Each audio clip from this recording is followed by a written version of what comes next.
Hi everyone, Al from hobbyguitarist.com here, and today we're going to talk about string bending.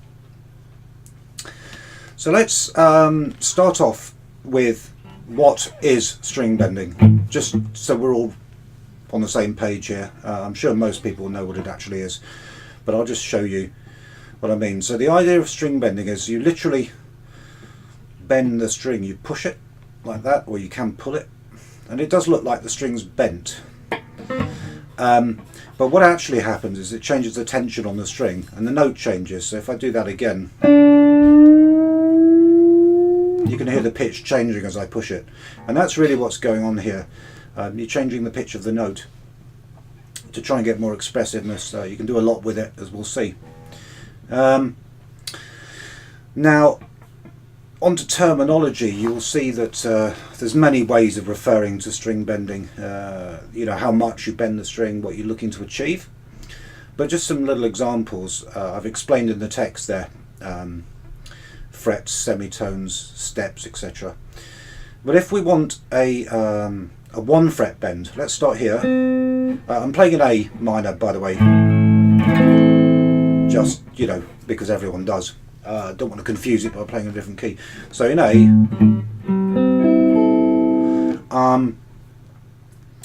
let's take this note on the 5th fret of the G string, and a 1 fret bend means I want to get this note. Okay. So the idea is you bend the string until you hit that note.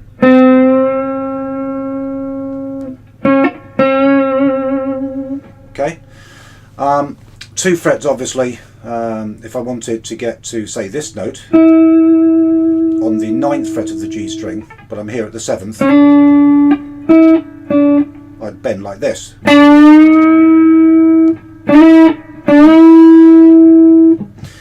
And this is really what we're talking about here in terms of frets.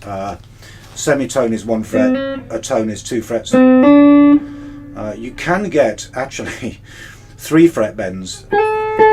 So if I'm playing the A here at the 10th fret on the B string, and I want to target this note,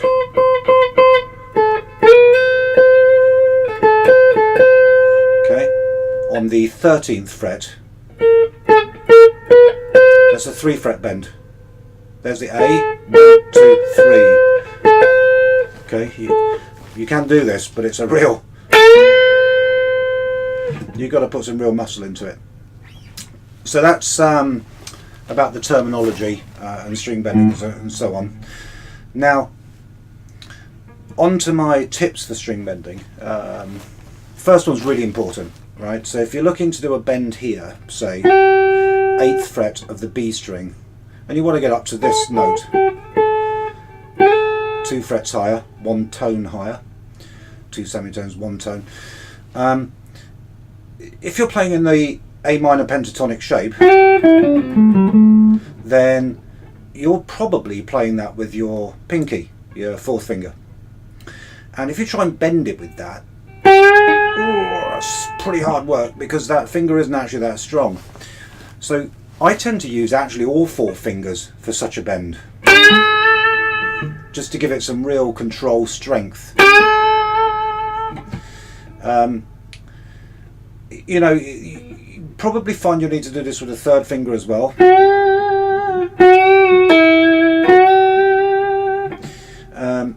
Use as many fingers as you can, really, is the trick. 2nd finger, I don't know, it's a bit stronger, but again, you might want to use the index finger with it.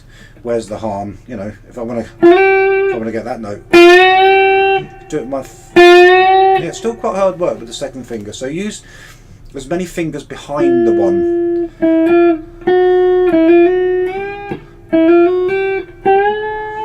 as you can. Index finger,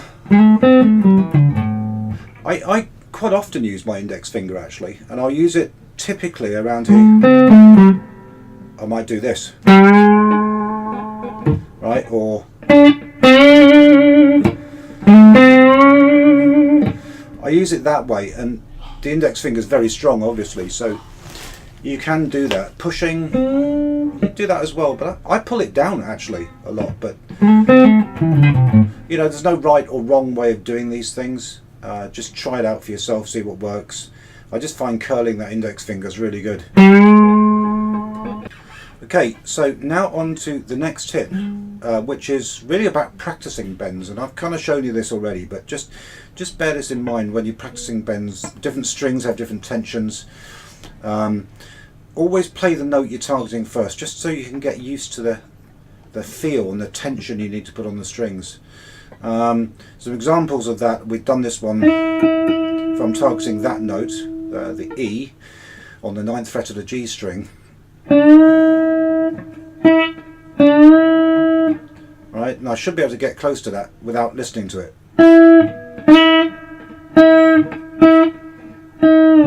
Right, likewise here, 8th fret of B string, trying to get to that A. It's a different feel and using different fingers, so get used to that. Also here on the high E string, if I wanted to get that note, say, the 8th fret targeting the note on the 10th fret, or 7th fret up to the 8th. Okay, so that's really more about practicing. And the next tip I have, we've talked very much now in terms of you know, 1 fret,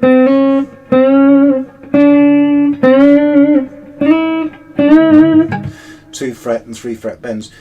Blues, like it does with everything, breaks all the rules. Now in A minor,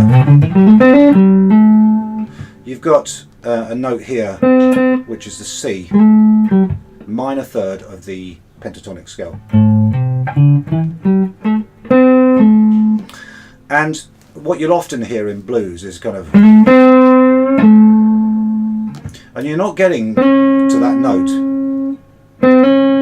you're kind of getting halfway there or thereabouts, so you're implying that note. And I just point that out here to show you that, you know, it's not an exact science, this. You're looking for expression, really. You're not looking for perfection in terms of tones and things, but it has to sound good. So yeah, it's just a little curl. It's often referred to as a curl. So that's blues breaking the rules yet again. Different types of bends then.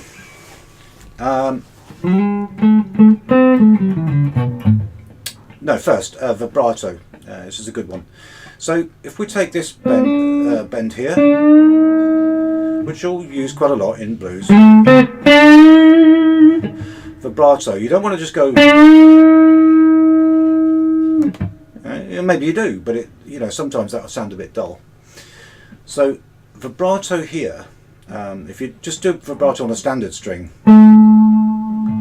right, you're gonna just shaking it about a bit. So on a bend, whoop, that didn't sound good. On a bend, what a lot of people will do is bend it up, let it down a bit, and then up, so you kind of get a. Sounds okay, and maybe that's what you want. But true vibrato here.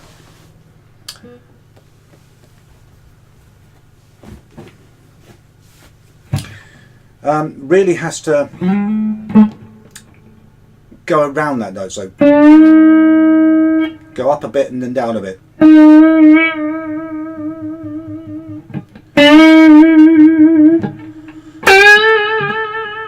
It's going above and below the note that you bent to. Not.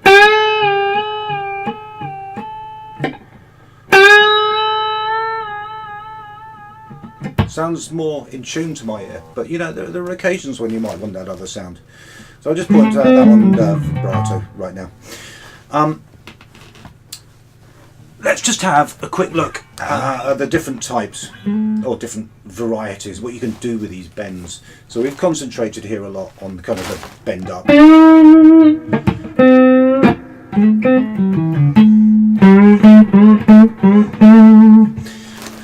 So you've got the bend up, which we've described. You know, I've given some examples. So I like this actually quite a lot. 5th fret of the D string, and then kind of let it go, mute it, and play the 7th fret.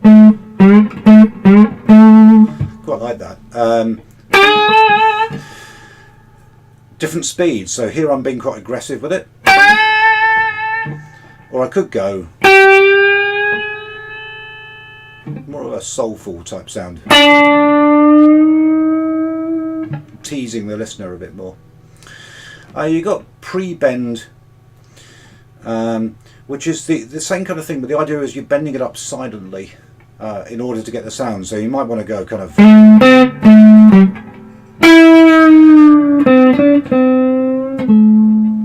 It's very sort of soulful sound.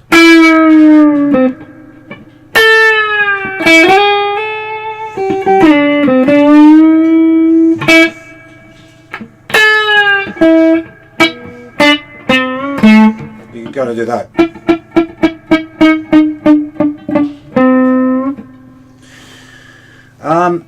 You've also got kind of combi bends where you're doing different things. You know, you might want to go.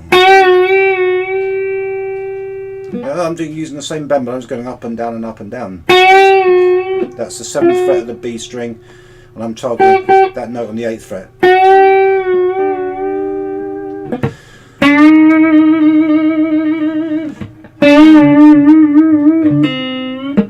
Okay, so you've got these different things. You've got also bends are used a lot with other notes. So you might do this.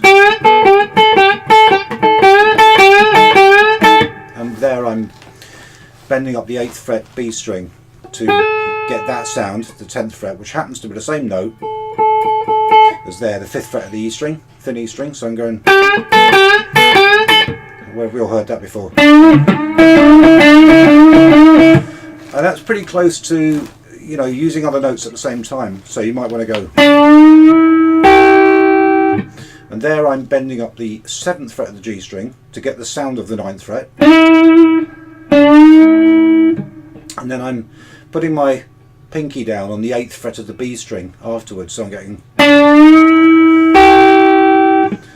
And then you can strike them and bend up at the same time. You get quite a raunchy sound that way.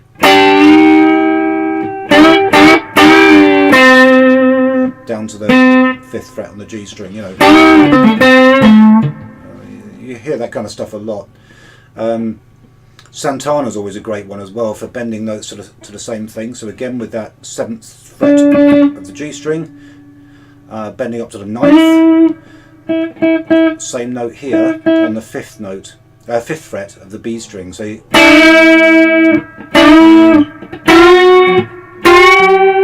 hear him do that kind of stuff quite a lot. Oh, good old Santana. And there I'm using the 5th fret E string, 8th fret B string, and I'm bending the 8th fret up to get that sound.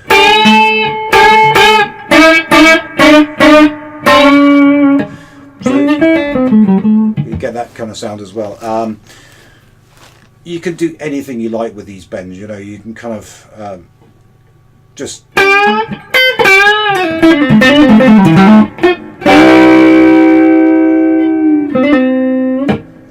One I like a lot in A minor blues is, and I drop my index finger down to the 4th fret on the G string and just give it a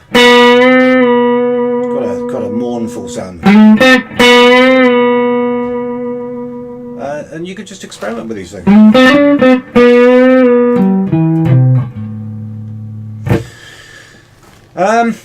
Anything else to say about it? I mean, there's a whole load to say about string bending, but you know, you can get so much expression with it.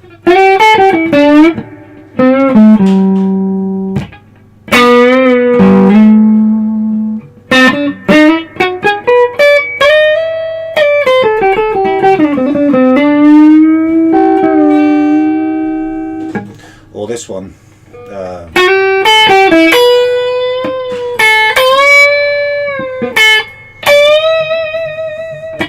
And there, I started off with 5E, 8 and 5 on B, and then I'm playing 7th down to the 5 on the E, and I'm bending that 7 up to the 8, and then I'm letting it down, pulling off to the 5, 8th fret E string up to the 10, letting it down, pulling off to the A, and jumping up here to the 10th fret E string and bending it up to the 12th.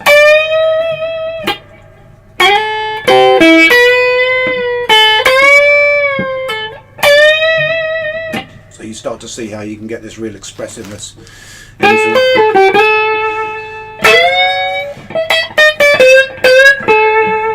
And that's how all these blues guys really get all this expression. And bluesy players like David Gilmour, you should just listen to him. He's incredible with string bending. So, hope that's been useful, and we'll see you again next time. Thanks for watching.